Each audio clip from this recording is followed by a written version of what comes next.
Bienvenidos a Sal y Pimienta Fiscal, donde nos reunimos a conversar y degustar los temas de actualidad en materia tributaria. El podcast donde exploramos los sabores e ingredientes de la cocina fiscal que nos afectan en la vida personal y de empresa. El menú está en la mesa, y para dirigir el festín tenemos a nuestros maestros gourmet, que son apasionados de la cocina fiscal y expertos en facturación electrónica. Antonio Hernández Ross, Germán Pancardo y Carlos Ibáñez, especialistas de Digital Signature. ¡Comenzamos!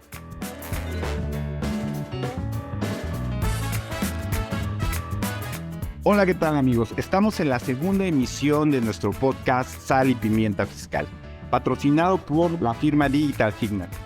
Y el día de hoy contamos con el placer de dos especialistas que forman parte de la firma que nos van a estar contando sobre los cambios que existieron en la nueva versión 4.0 de facturación. Yo soy José Antonio Hernández y queremos platicarles un poco de estos cambios con estos chefs especialistas, Carlos Ibáñez y Germán Pancardo, que nos van a estar dando en el transcurso de este tiempo, de forma simplificada y sencilla, cuáles fueron estos cambios. Por ahí dicen que en la forma de agarrar el taco se conoce al dragón. Y la verdad es que vamos a tener que ver nosotros también en una analogía con los alimentos, que la forma en la que vamos a estar facturando nos va a estar conociendo el SAT y va a estar viendo cuál es nuestro comportamiento fiscal. Entonces, sin más preámbulo, empecemos a ver cuáles son estos elementos básicos para tener la receta perfecta asociada a este nuevo esquema de facturación. Bienvenidos a este podcast y adelante.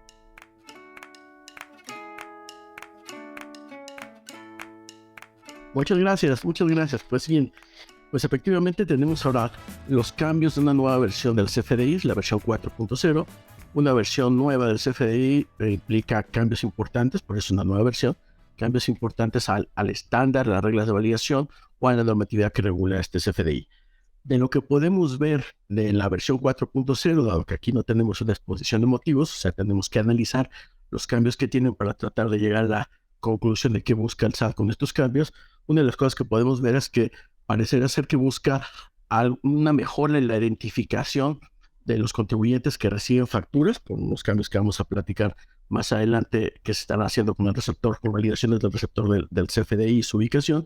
Vemos que le interesa identificar en las facturas cuáles son las facturas en las cuales hay operaciones en donde están sujetas al impuesto de valor agregado. Le interesa identificar las facturas donde están haciendo operaciones de exportación de bienes, nos está poniendo ahí una bandera o un indicador de los comprobantes. Le interesó poner más datos, enriquecer el comprobante de pagos. Vamos a ver por ahí que así lo reflejó en estos cambios.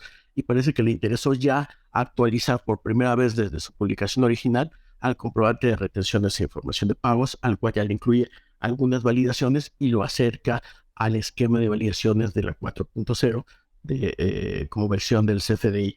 No sé qué opinas, Carlos, al respecto. Sí, ¿qué tal? Muy buenas tardes a todos. Gracias, Germán, por la participación.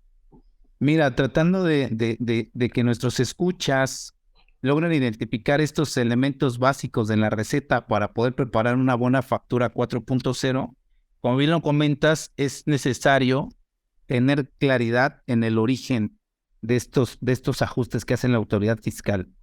En la exposición de motivos se señaló que estos cambios obedecían al aumento en las solicitudes de contribuyentes que no reconocen la operación comercial o la relación laboral. Como tú bien lo comentabas, el objetivo parecería que es identificación del receptor del comprobante, ¿no? Y señalabas algo muy, muy importante, que es preguntarnos, oye, ¿estos cambios son de gran envergadura en realidad? ¿Por qué? Porque esta reforma obedece a la modificación al Código Fiscal que entró en vigor el 1 de enero de 2022. Es decir, que tardó en implementarse 1 año, 4 meses, para que pudiera ya el contribuyente poder estar obligado a emitir como única versión esta llamada 4.0.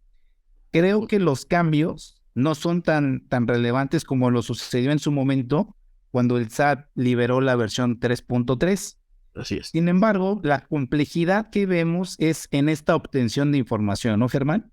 Aquí un poco, yo lo veo como mucho ruido y pocas nueces, aunque aquí sería mucho ruido, pocas nueces, pero muchas molestias, ¿no? Sin duda, se genera molestias por los diversos ajustes que tendrán que estar realizando los contribuyentes en sus sistemas de facturación, en la recopilación de los datos que ahora son necesarios para poder realizar la emisión adecuada de los comprobantes fiscales. ¿Por qué es trascendente esto? Porque recuerden que el contribuyente está obligado a emitir un comprobante fiscal cuando realice una actividad económica, reciba un ingreso, pero también es obligado a recibirlo para efectos de deducibilidad y acreditamiento de impuestos cuando le vaya a dar efecto fiscal a este comprobante, es decir, es de ida y vuelta, ¿no?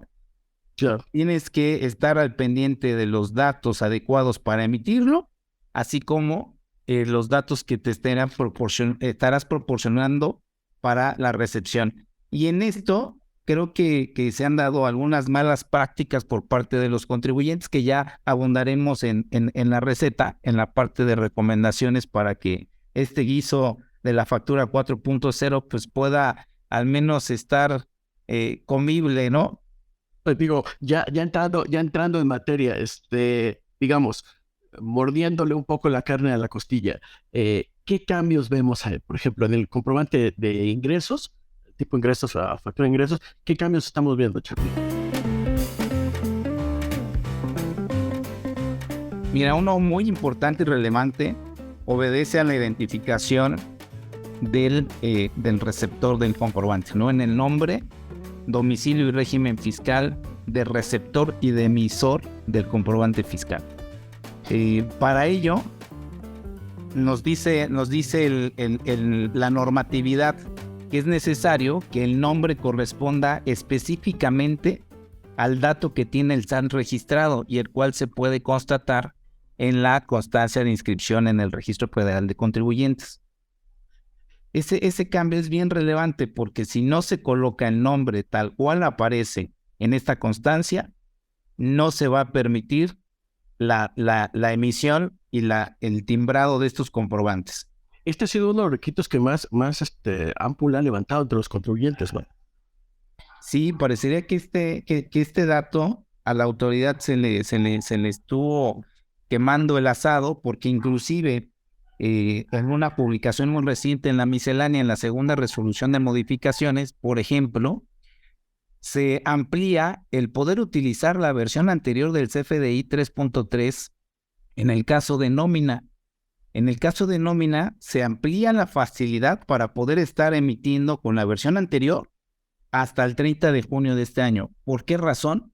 Porque los grandes empleadores o los empleadores pues no tenían estos datos de sus trabajadores, que son receptores de los CFDI de nómina, y que a pesar de los esfuerzos que estuvo realizando el SAT, de dar muchas contraseñas a estos contribuyentes, inclusive emitir una facilidad también en miscelánea que le permite a los patrones pedir la información al SAT respecto a los trabajadores para poder timbrar su comprobante fiscal, pues bueno, este ha sido el gran elemento que en esta receta pues el SAT no consideró previo de dónde lo iba a obtener y cómo lo iba a poner, ¿no? Exacto, me da la impresión de que cuando lo planearon estaban pensando en las transacciones normales entre contribuyentes que que tienen contratos o relación comercial normal, ¿no? Donde tú le puedes pedir el dato que están solicitando, se lo conoce porque pues pide comprobantes y se los aplica.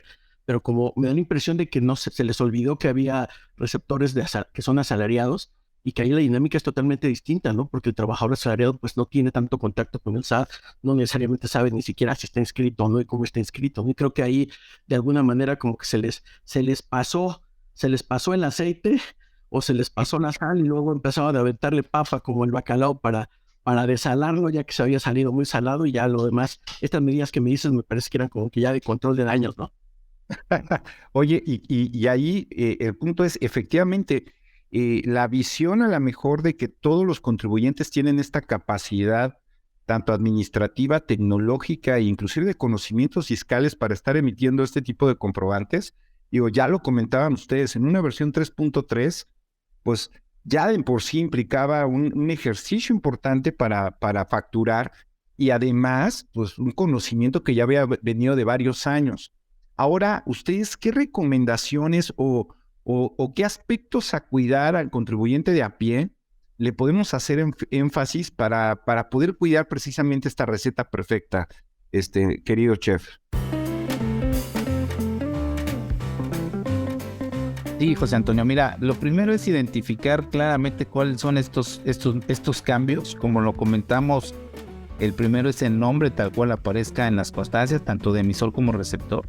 Su domicilio fiscal, que aquí la autoridad otorga la facilidad en una regla miscelánea 2.7.1.29 de señalar únicamente el código postal. Pero este código postal debe de ser el que aparece en su constancia, ¿sí? Ese es bien importante.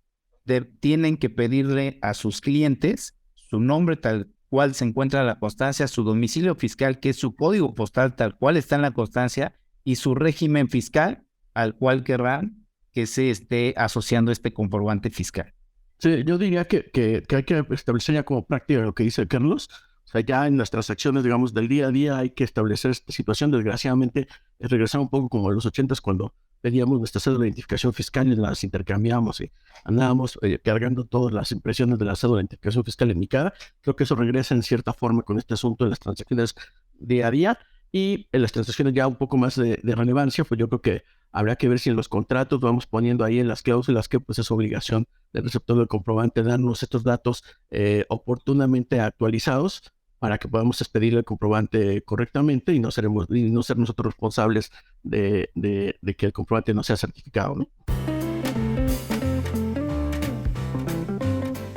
Perfecto, y aquí el punto interesante, digo, y me gustaría que lo pudieran platicar ahorita que hablabas de esa analogía del bacalao y de todos estos ingredientes que están asociados a la preparación idónea de este guiso, pues igual en la factura creo que hay otros 3 elementos que vale la pena que le platiquemos a este contribuyente de a pie que va a pedir una factura, estimado Germán, y me refiero concretamente a el elemento del uso de la factura, al tema de las reglas de sintaxis que tienen que tener los nombres tanto en personas físicas como morales, y al tema del régimen fiscal, que son elementos nuevos y que pues a lo mejor, como bien dices, pues no lo tenemos en lo inmediato. Entonces, que si bien son recursos o elementos que vamos a poder obtener de la constancia, pues qué requisitos tenemos que cuidar en estos ingredientes, estimado Germán. Sí, como dices, esto es importante. De hecho, uno de los grandes misterios de la humanidad, junto con el saber a quién le hablan las cajeras del metro cuando están en el teléfono,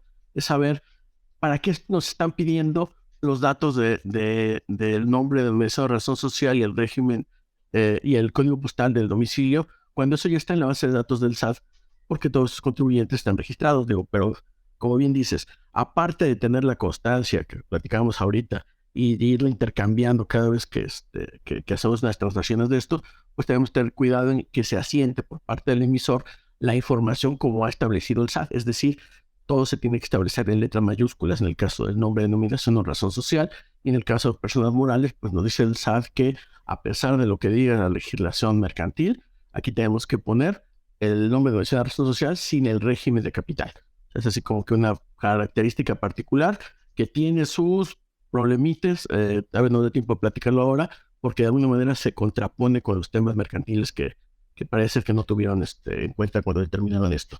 Y la otra cosa que dices es importante, ¿no? Pues la persona que va a pedir una factura va a necesitar llevar en mente el dato de cuál es el uso que se le va a dar a ese comprobante en términos fiscales, ¿no? ¿Cómo lo voy a utilizar en términos fiscales? Que hasta el año pasado, la versión pasada, pues no había tanto problema porque también existía este campo, pero había un valor que se llamaba por definir, que prácticamente por definir es no sé, o te lo diré después cuando haga mi declaración, ¿no? Entonces siempre era posible poder por definir y eso no alteraba el flujo de la emisión de la factura ni el tráfico mercantil. Pero pues ahora ya no hay por definir, o sea, en lugar de por definir está sin efectos fiscales, quiere decir no le va a dar uso para deducir o acreditar, lo cual es algo de tamaño, de consecuencia, no es algo para jugar. Entonces, sí es algo importante, sobre todo consideremos que pues no siempre el contribuyente es el que va a pie a comprar las cosas ni el que se comunica con las personas que las empresas generan las facturas para decirles esto, ¿no? Entonces, quien vaya a ser el que pida la factura En el caso, por ejemplo, un taller mecánico, una farmacia, que va uno de los empleados, a uno de los colaboradores a comprar algún elemento, alguna refacción, pues tendrá que saber qué va a decir cuando pida la factura y le pregunten este dato, ¿no? Y en las grandes empresas, grandes negociaciones, pues también tendrá que haber algún mecanismo que se establezca entre las empresas para que cuando se facture, pues se sepa cuál es esto. En algunos casos podrá ser el propio contrato, en otros pues, tendrá que haber otros acuerdos, ¿no? Pero sí, esta es parte de las implicaciones que les comentamos al principio, que son molestias, ¿no?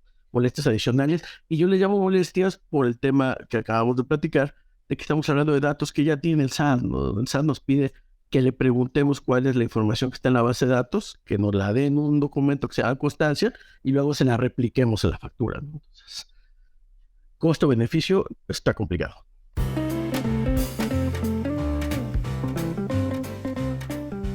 Y ahí, Carlos, ¿cuál sería un tema adicional que tú pudieras plantear respecto a estos puntos? Y también, si nos pudieras complementar, ¿con qué consecuencias podría haber? O sea, ¿qué pasa si yo lleno mal mi comprobante? O sea, no pongo bien el régimen fiscal, no tengo un uso correcto, que a lo mejor sí pasa una validación, pero creo que algo que le tenemos que comentar a nuestros escuchas no es llenar por llenar conforme al catálogo, sino ¿qué sucede si eventualmente yo no pongo correctamente esta información en los comprobantes? O no sé, quisieras agregar algún otro punto a esta sal y pimienta que estamos complementando con el ingrediente de la facturación 4.0. Sí, claro. Fíjate, ahí coincido con Germán que pues, estos cambios sin duda son regresivos, ¿no? Pero más allá de eso, creo que en esta receta hay ingredientes que son de fácil obtención. Es cuando estamos preparando un platillo tal vez para una ocasión especial y hay ingredientes que tienes en tu propia alacena o los consigues en la miscelánea de la esquina, pero hay otros no, que son un poquito más complicados y que esos son los que realmente preocupan y que, como bien lo comentas, pueden traer ciertas consecuencias de fondo. Es decir, el poner el nombre con mayúsculas sin régimen societario, pues sí es un cambio, pero digamos que es de esos ingredientes sencillos de obtener. Pero ¿qué sucede en algunos otros datos que ahora nos exigen, en donde nos piden un mayor nivel de expertise, de conocimiento, realmente pues ya volvernos chef expertos en facturación a cualquier contribuyente, persona física, moral, con independencia del tamaño y de su actividad económica? Mira, hay un elemento nuevo que se llama objeto de impuestos, ¿sí? Este dato pues no cualquiera sabrá qué poner, ¿no? Si es objeto o no de impuesto. De hecho, muchos fiscalistas o expertos, contadores, abogados o carreras afines que llevan mucho tiempo estudiando esto, no saben en ocasiones si es objeto o no es objeto, o si es objeto sin desglose, porque hay un catálogo con 4 claves. No hay mucho para dónde hacerse, pero aquí lo voy a cocinar con el ingrediente que tú me estás diciendo de, oye, no hay que basarse únicamente al catálogo. El catálogo tiene 4 claves, sí, pero ya el SAT parecería que quiere que el contribuyente realice una autodeterminación del ingreso y del gasto, ¿no? ¿Para qué? Para una posible extracción de información, precarga de declaraciones, que parecería que ya están nulificando el principio previsto en nuestro Código Fiscal, que es el de autodeterminación de las contribuciones, y que desde aquí ya tendríamos que decir si esta operación es objeto o no es objeto, y que ponerlo probablemente de manera equivocada pues nos lleve a cometer un error, el que el SAT pudiera estar observando en haciendo haciendo una precarga incorrecta de una declaración futura con repercusión fiscal de fondo, más que de una multa por el llenar un dato de manera incorrecta. En el caso del uso del CFDI, ya lo citaba Germán, anteriormente había por ahí un ingrediente que era común para todos, ¿no? No lo sé, no soy experto y no tengo obligación de saberlo en este momento, por eso tengo a un contador que me asesora. Pues ponen la clave genérica. Sin embargo, hoy en día esa clave genérica ya no existe y desde el propio comprobante fiscal tendremos que estar señalando alguna clave del catálogo de uso de CFDI, que la verdad pues es extensa, no voy a citar muchas, nada más por poner un ejemplo. E01, adquisición de mercancías. G03, gastos en general. I02, mobiliario y equipo de oficina. I04, equipo de cómputo. Entonces, esto ya trae una complejidad más allá en no solo en llenarlo por llenarlo y en usar un catálogo, sino en darle el efecto que en un futuro de fondo va a tener ese comprobante. Ahí, Germán, ¿qué me podrías complementar? No, sí, que efectivamente para contestar eso se requiere tener algún grado de expertise fiscal. Yo diría que ya no digo a la persona que envía que me ayudara a me comprara la refacción o me comprara el elemento que necesito para mi trabajo, ni yo mismo tal vez como contribuyente le pudiera contestar esa pregunta, no tendría que preguntarle a mi contador. Y estoy de acuerdo contigo, tal vez en un afán del SAT de adelantar información, pues nos pone un poco en crisis porque parece que quiere confundir la emisión de la factura con el momento de la declaración, ¿no? Entonces, ok, lo entendemos como una idea de servicio, pero creo que el anterior esquema donde te daba la posibilidad de usar esta clave genérica que dices de no sé, pues cumplía bien con el objetivo. Si tienes el dato, dámelo y te doy una declaración nada más fina. Si no tienes el dato, no hay ningún problema. Sigue tu proceso de facturación y cuando declares en su momento lo harás, ¿no? Yo creo que ahí es algo que tal vez no se pensó mucho, ¿no? Pero bueno, esto no sé si adicionalmente ves algunos temas más de la parte de la factura de ingresos o nos pasamos a ver los cambios de la factura o del complemento de pagos, que está bastante surtidito en nuevos requisitos o en nuevos datos. No, pero lo único que adicionaría en los CFDIs de ingreso es que otro campo obligatorio es si esta operación se trata de una exportación. Y tenemos 4 claves. También no hay mucho para dónde hacerse, pero ya el SAT está pidiendo el dato de identificar si es una exportación, seguramente por los efectos que hay en IVA. Y pues la mayoría de nuestros escuchas, a quienes dirigimos este pequeño recetario de elaborar la factura 4.0, pues dirán, mis operaciones no son de exportación, ¿qué clave uso? Y ahí la clave adecuada sería 01, que es no aplica, ¿no? Así es. Este dato básicamente creo, como tú ya dices, les ayuda para el tema del IVA y por las validaciones que establece, pues está poniendo ahí como un candado para que cuando se señale que es una exportación de bienes, vaya tipo A1 definitiva, vaya acompañado del complemento comercio exterior, ¿no?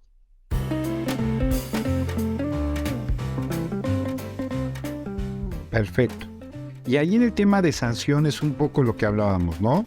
Si tú cometes este tipo de errores, ¿en qué se va a traducir? En una posible no deducibilidad de las facturas que obtengamos, en la posible imposición de multa a los emisores, y ahí pues efectivamente en el tema de deducibilidad, pues no va a ser algo que podamos conocer en lo inmediato, sino que se va a conocer hasta que pueda haber algún proceso de revisión por parte de la autoridad. Entonces, sí es importante que ahorita cuidemos pues todos estos elementos, estos ingredientes que ustedes nos comentan. Creo que tal vez hablar del complemento de pagos, pues podríamos llevarlo a otra emisión, porque como bien lo comentas tú, Germán, es una receta completa. Ahí yo lo veo efectivamente como el gran cambio que nos va a estar viendo todo el seguimiento del cumplimiento del impuesto al valor agregado y que creo que nuestros escuchas también lo deben de tener ya en un grado pues de conocimiento implícito en su gestión del día a día. Pero un poco para cerrar esta idea y para transmitir ya los últimos cuidados básicos de esta receta, no sé, Germán, Carlos, si pudiéramos hablar de pues, los 3 o 4 elementos básicos a cuidar que ustedes ya en un resumen de lo que estuvimos platicando. Yo creo que bajo el principio de un poco me remonto a todo lo que hemos visto, los que nos gustan ver series de televisión y que nos gusta ver series de origen anglosajón, sobre todo policíacas, están acostumbrados a aquello de todo lo que usted diga puede y ser usado en la corte, ¿no? Y si es una serie británica te dirá, y si no dice nada también podrá ser usado en su contra. Entonces yo diría, cuando vayas a emitir comprobantes, todo lo que pongas en un comprobante o dejes de poner, podrá y seguramente será usado en tu contra. Entonces hay que ser cuidadoso y así como cuando te detiene el policía gringo, vas y le hablas a tu abogado para que te ayude a contestar correctamente o mejor quedarte callado, pues aquí yo diría, pues también no olvidemos a acudir en caso de cualquier duda y siempre de manera preventiva a tu especialista para que te explique un poco, te ayude a hacer las cosas bien y no dar un dato que pueda ser usado en tu contra. La otra, pues yo recordaría esto que platicamos al inicio, volvemos a los 80, hay que tener nuestra cédula y pedir nuestras constancias de registro, cédula de registro fiscal para tener ese dato actualizado donde haya contratos documentados por escrito, pues igual ya contemplar esta situación como una obligación de la persona a la que le vamos a emitir, que será su responsabilidad y que en caso de no cumplir, que esto genere la no emisión del comprobante por su rechazo por el proveedor de certificación, quede claro que pues, la responsabilidad no es del emisor. No sé, Carlos, ¿qué otra cosa puedes por ahí? Pues vaya, como recomendación sin duda, pues emitir estos comprobantes pues, lo más apegado a la realidad, ¿no? Coincido contigo que es la principal fuente de extracción de información hoy en día del Servicio de Administración Tributaria y que derivado de esta información pues podrá estar incluso presumiendo si realizas operaciones inexistentes o falta de materialidad o de sustancia económica, que son conceptos algo complejos y muy novedosos, que están de moda y que el CFDI es la fuente de todo esto, ¿no? No todo lo que consta en un CFDI tampoco es real y te lo pueden presumir, no es cierto, pero llenando de manera adecuada los comprobantes, pues de primera entrada, como decía José Antonio al principio, que es la información que tiene el SAT en línea en este momento, podrá estar haciendo un escaneo pues de tu actividad, que lo que estás relacionando en tus comprobantes vaya de la mano con tu actividad económica, que estés teniendo operaciones o actividades con contribuyentes sanos, ¿no? Porque ya están perfectamente identificados, tanto en su régimen como en su domicilio como su nombre. Y pues bueno, que los emitan lo más apegado a su real saber y entender, conociendo que pues bueno, nadie está obligado a lo imposible. Habrá algunos puntos que no podrían estar incorporando con la exactitud que quiere el SAT y que sin duda pues podría generar por ahí alguna sanción, tal vez yéndonos muy al extremo de un llenado incorrecto de un CFDI, ¿no? Que eso no lo veo tan viable, más el sí estar analizando en estos análisis que hace el SAT y que ya es el eje principal, la factura electrónica de este ecosistema que se realiza en la administración tributaria, pues el llenarlos lo más apegado, como les comento, a la norma. Y en caso de duda, pues mejor preguntar, ¿verdad? Así es. Y hoy, en caso de, por ejemplo, yo diría nómina, aprovechemos la facilidad que hay ahorita de seguir emitiendo 3.3 precisamente para regularizar con todos estos servicios que hay de obtención de la información de los trabajadores o por los propios trabajadores directamente en la obtención de sus constancias para utilizar este impasse que se ha dado adicionalmente en este tema que ha sido tan complicado para los contribuyentes y para la propia autoridad, pero bueno, ellos se lo acabó su sola, el poder tener estos datos y ya estar emitiendo el fin de esta última facilidad en 4.0 sin problema, actualizar manuales de procedimientos, capacitar a nuestro personal, capacitar al personal que emite, capacitar al personal que recibe, actualizar nuestros manuales con estas cuestiones que estamos platicando ahorita para facturación y recepción de facturación, actualizar nuestros manuales de contratación de personal en el caso de nómina para tener esta información desde antes de que contratamos a un trabajador y establecer procesos periódicos en los cuales estemos recordando a nuestra plantilla de trabajadores la necesidad de tener esta información actualizada. Yo creo que serían otras cosas que yo recomendaría para estos casos. Pues muchísimas gracias. No me queda más que agradecerle a nuestros chef invitados por toda esta serie de consejos para tener la receta perfecta en la facturación versión 4.0 y agradecerles a nuestros escuchas en esta segunda emisión de nuestro podcast Sal y Pimienta Fiscal. Y no me queda ir más que despedirme con una frase igual que es: el silencio es el sonido de una buena comida. Igualmente, cuando nosotros facturamos, si nosotros estamos facturando correctamente, pues vamos a evitar o vamos a tener ese silencio por parte de la autoridad y nos vamos a evitar este ruidito de requerimientos, auditorías y procesos de fiscalización. Entonces, no me queda más que despedirles y agradecerles su compañía.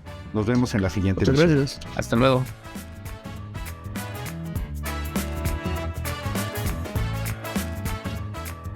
Gracias por escucharnos.